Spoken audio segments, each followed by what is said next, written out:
Hello, everyone, and welcome to another episode of Day in the Life of a Coach. My name is Mercy Maglino, and with me today is Lorna Poole of Canada, right, Lorna?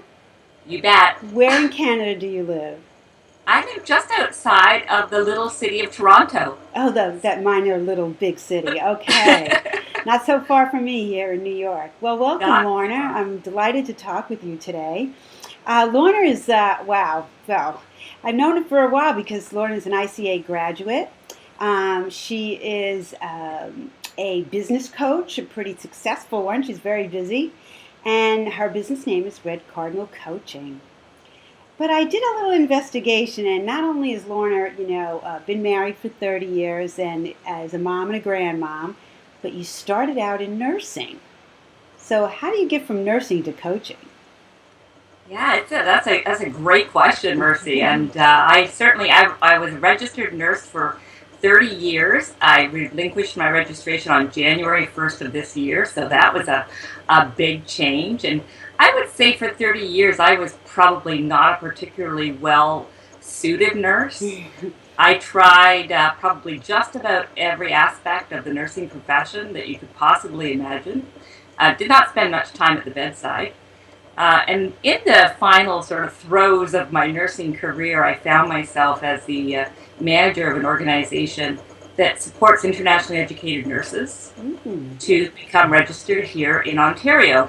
And one of my major roles there, because of my background working with the regulatory body for nursing in Ontario, was to work with let's say, the more challenging nurses who were not so easily following the natural path to become registered in Ontario.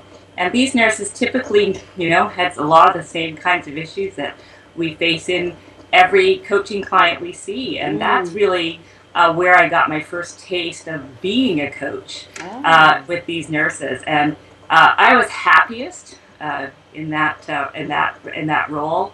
And then when I had to leave that job to take care of my daughter in 2010, that's really where I decided that it was time for a change. Okay. So tell us about your niche in coaching. Well, when I first opened up my Red Cardinal Coaching, and still Red Cardinal Coaching does have a fairly high health focused coaching. I really understood myself to be a health coach. I wanted to build on all those years of knowledge in nursing and in health, and in my own obesity recovery. When I first got my first taste of coaching, I was coached about 10 years ago by a wonderful coach out in Calgary, Alberta, who helped me start on the path to permanently shedding 85 pounds from my body. And so I've really had this huge focus on coaching. And so initially my focus really was health and wellness. And to this day, I still work with mostly women in transition who are midlife primarily, trying to get on top of their health. But the business coaching piece came to me less organically, more contrived. It was capitalizing on sort of the managerial experience I had, my own experience as a small business owner. I've had a couple of small businesses, and I think being the child of entrepreneurs doesn't hurt a lot, and the wife of a very successful businessman doesn't hurt a lot. Oh, sure. And so that's really became sort of the moneymaker for me in coaching was the business coaching. And now I work full-time as a business coach and do a little dabbling in the health coaching on the side. Wow. You really demonstrate how coaches blend not only niches, but take from their various experiences and put it together in their offering in who they coach.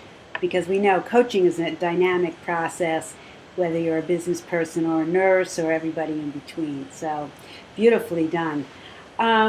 So let's see. At ICA, we do a number of assessments, we call them, and we create some tools and a coaching model, and we do some research. Tell me what's in your coaching toolbox.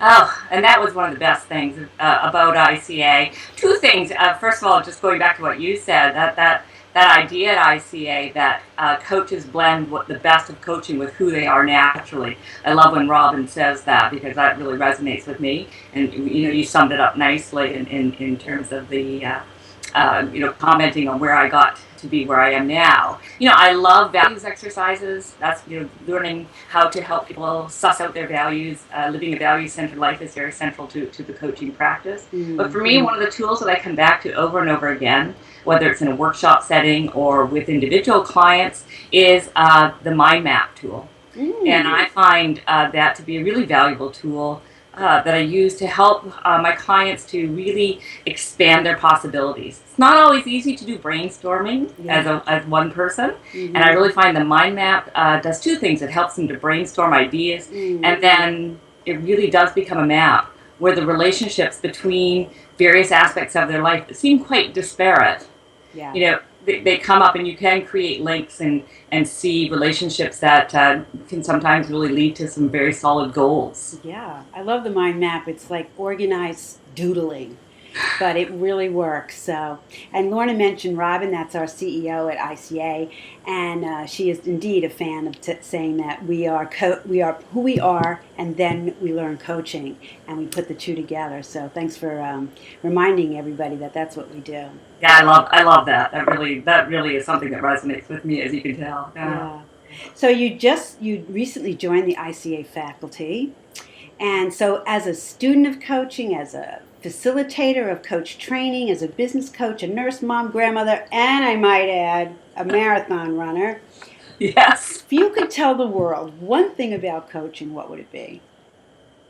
One thing. Yeah. Thanks, Mercy, for that. You're up to the challenge. The one thing I would tell anybody about coaching is that coaching is the best path to those aha moments that change our lives. That, I would say in my own personal experience with coaching and in the beautiful relationships I've had with clients, coaching them, those aha moments that are life-changing come through coaching. Yeah, very powerful process, right? It is fantastic. What a gift that we get to be involved in it. I know. It's like somebody once said, and don't ask me who, but that coaching is one of those professions that you get to help others and grow your own self. You nurture your own self while you're doing it. Mercy, don't put the cat out of the bag there. Yeah, I mean, it's really not like anything else I've ever done. It's similar to teaching, it's similar to other things, but that growing yourself, is amazing. It really is. Yeah. Well, thank you so much, Lorna, for joining us all the way from Ontario, Canada. And I look forward to talking with you again soon. But this has been a day in the life, and thanks for sharing your life with us, Lorna. You're very welcome. Thank you.